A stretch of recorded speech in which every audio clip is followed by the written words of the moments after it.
Hello students, आप सब कैसे हैं। आशा है कि आप सब स्वस्थ होंगे, मस्त होंगे और आपकी 10th बोर्ड की पढ़ाई अच्छे से चल रही होगी। तो चलिए आज हम आपको गणित यानी मैथ का प्रश्नावली 3.2 लेकर आए हैं।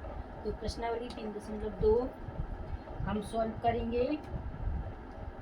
तो प्रश्न पहला क्या कहता है, निम्नरेखित समीकरण युग्म को प्रतिस्थापन विधि से हल कीजिए। क्या निम्नरेखित समीकरण युग्म को प्रतिस्थापन विधि से हल कीजिए। तो हमको प्रतिस्थापन विधि से हल करना है, ठीक है। तो चलिए इसे हम प्रतिस्थापन विधि से हल करेंगे। तो क्या करेंगे, हल, ठीक है, हल करेंगे। किस विधि द्वारा करना है हमें, प्रतिस्थापन विधि से। किससे करना है, प्रतिस्थापन विधि से। तो क्वेश्चन क्या है, x + y = 14 और x - y = 4। तो अपना ये क्वेश्चन हुआ। तो ये पहला समीकरण बना और ये दूसरा समीकरण, ठीक है। तो पहला और दूसरा समीकरण बना तो हमें किस विधि द्वारा करना है, प्रतिस्थापन विधि से। तो पहले समीकरण को लिखते हैं x + y = 14, ठीक है। तो इसे हम बनाएंगे, x = 14 पक्षांतर करेंगे तो प्लस की संख्या है वो माइनस की हो जाएगी, माइनस की y हो गए, ठीक है। तो ये समीकरण तीसरा। अब दूसरा समीकरण लिखते हैं। तो इसको बनाना है तो x = 4 माइनस की y है, पक्षांतर करेंगे तो प्लस की y। ये रहा आपका चौथा समीकरण बनकर तैयार, ठीक है। तो अब हम क्या करेंगे, समीकरण 3 का मान समीकरण 4 में रख देंगे। क्या समीकरण, क्या करेंगे, समीकरण 3 का मान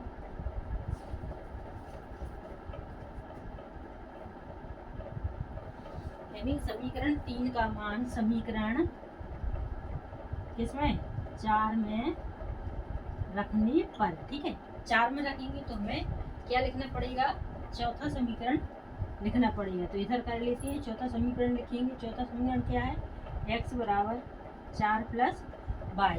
अब किसका मान रखना है, 3 का मान। तो 3 x की जगह हमें क्या रखना है, 14 - y। 14 - y = 4 + y, ये हो गया। अब क्या करेंगे हम, y एक साइड रख लेंगे, ठीक है। क्या करेंगे हम, y एक साइड रख लेंगे। तो माइनस की y, पक्षांतर के बाद की y है तो प्लस की है तो माइनस की हो जाएगी, बराबर 4। अब पक्षांतर करेंगे 14 को तो प्लस के 14 है तो माइनस की, तो माइनस माइनस प्लस। तो एक y और एक y कितनी हो गए, माइनस के 2y, बराबर। अब माइनस 4 में से 14 गए, कितनी बची, 10। लेकिन छोटी संख्या में से बड़ी संख्या जा रही तो कैसी हो गई, माइनस की। माइनस से माइनस कट गए तो 2y = 10। तो y = 10/2, 2 पंचे 10, तो y = 5। तो हमारे पास y बराबर कितना निकल के आ गया, 5। अब हम y का मान समीकरण 3 में रख देते हैं। किसमें, 3 में। तो क्या लिखेंगे, y का मान समीकरण 3 में रखने पर, ठीक है। समीकरण 3 कौन सा है, ये है। तो समीकरण 3 लिख लो, x = 14 - y, ठीक है। तो x = 14 माइनस है, y बराबर कितने निकली अपने, 5। तो x = 14 + 5 गए 9। तो x बराबर कितना निकला, 9। तो हमारे पास क्या निकल के आ गया, x = 9, y = 5।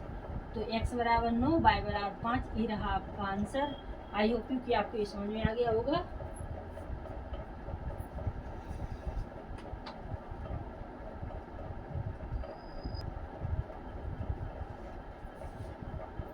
तो चलिए अब हमने दूसरा क्वेश्चन ले लिया है, यानी पहले प्रश्न का दूसरा, ठीक है। निम्नरेखित समीकरण युग्म को प्रतिस्थापन विधि से ही हल करना है। तो ये रहा आपका क्वेश्चन। तो इसे हम सॉल्व करते हैं। तो कैसे सॉल्व करेंगे, तो सबसे पहले हल, ठीक है। s - t = 3, s/3 + t/2 = 6।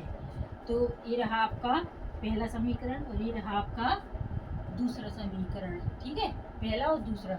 अब इसे हम किस विधि द्वारा कर रहे हैं, प्रतिस्थापन विधि से। तो तो देखिए हम प्रतिस्थापन विधि से कर रहे हैं, तो अब हम इसे प्रतिस्थापन विधि से हल करेंगे। तो हमें पहला समीकरण लिखना है s माइनस टी बराबर 3, ये रहा। तो हम क्या करेंगे, इसको s बराबर 3 पक्षांतर करेंगे, टी तो माइनस की है तो कैसी हो जाएगी, प्लस की। तो ये आपका बन गया तीसरा समीकरण, ठीक है। अब दूसरा समीकरण लिखेंगे s बटे 3 प्लस टी बटे 2 बराबर 6। तो ये लिखा हमने। आप क्या करेंगे, इसका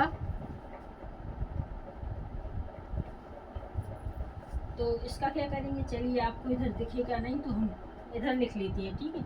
s बटे 3 प्लस टी बटे 2 बराबर 6, ये है ना।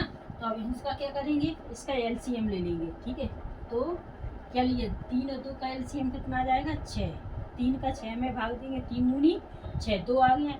2 का s में मल्टीप्लाई करेंगे यानी गुणा करेंगे तो 2s प्लस 2 का 6 में भाग, 2 तिया 6, 3 आ गया। 3 का t में भाग देंगे तो 3t बराबर 6, ठीक है। अब क्या करेंगे हम कि इसके नीचे कुछ नहीं है तो 1 मान सकते हैं ना। तो अब 1 का इसमें गुणा कर देंगे, तो 1 का इसमें 6 का इसमें, तो जब 1 का इसमें करेंगे तो वही संख्या आएगी 2s प्लस 3t, ठीक है, बराबर 6 का 6 में चिकना का 36। क्लियर। अब क्या करेंगे हम कि 2s बराबर 36 प्लस के है ना 3t, पक्षांतर करेंगे तो माइनस के 3t, ठीक है। फिर s बराबर 36 माइनस 3t बटे में 2 आ जाएंगे। तो ये आपका चौथा समीकरण बनकर तैयार है, ठीक है। अब समीकरण 4 का मान समीकरण 3 में रख देंगे। क्या करेंगे, समीकरण 3 का मान किसमें, समीकरण 3 में रखने पर, ठीक है। क्या करेंगे, रखने पर। क्लियर। समीकरण 3 का मान समीकरण 4 में, समीकरण 4 का मान, ऐसा 3 लग गया ना, समीकरण 4 का मान समीकरण 3 में रख देंगे। समीकरण 3 में रखना है तो समीकरण 3 हमारा कौन सा है, ये है। ये लिखेंगे s बराबर 3 प्लस टी, ये हो गया। अब क्या रखना है, 4 का मान, तो s की जगह क्या रखेंगे हम, 36 माइनस 3t बटे में 2 बराबर 3 प्लस टी, ठीक है, ये हो गया। अब इसके नीचे कुछ नहीं है तो 1 मान लेते हैं। अब क्या करेंगे, हम लोग त्रियक गुणा कर देंगे। क्या करेंगे, त्रियक गुणा कर देंगे। तो देखिए इधर त्रियक गुणा कर देते हैं, 1 का इसमें जाएगा तो वही की वही जाएगी, है ना। 36 माइनस 3t बराबर 2 का करेंगे 3 में तो 2 तिया 6, 2 का करेंगे t में प्लस की प्लस 2t, ये हो गई। आप क्या कर सकते हैं हम कि टी एक साइड कर लेंगे और अंक एक साइड कर लेंगे।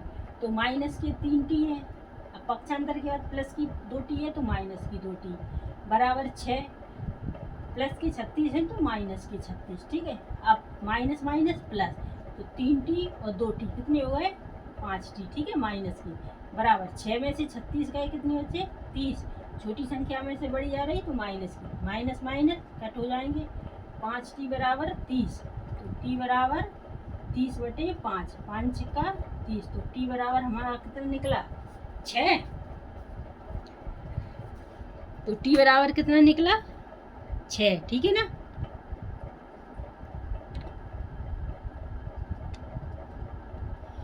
अब क्या करेंगे हम, t का मान समीकरण किसमें रख देंगे, 3 में। तो क्या लिखेंगे, t का मान समीकरण 3 में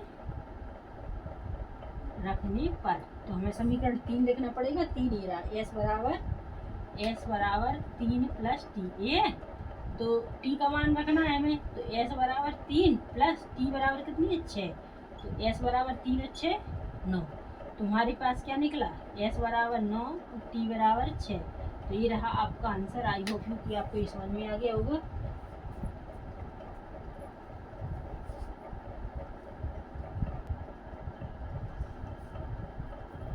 तो आप लोगों को प्रतिस्थापन विधि वाले क्वेश्चन कैसे लगे, अगर समझ में आ गए हों तो लाइक एंड सब्सक्राइब कीजिए। तो चलिए नेक्स्ट वीडियो में हम आपसे फिर मिलते हैं, तब तक के लिए नमस्कार, जय हिंद।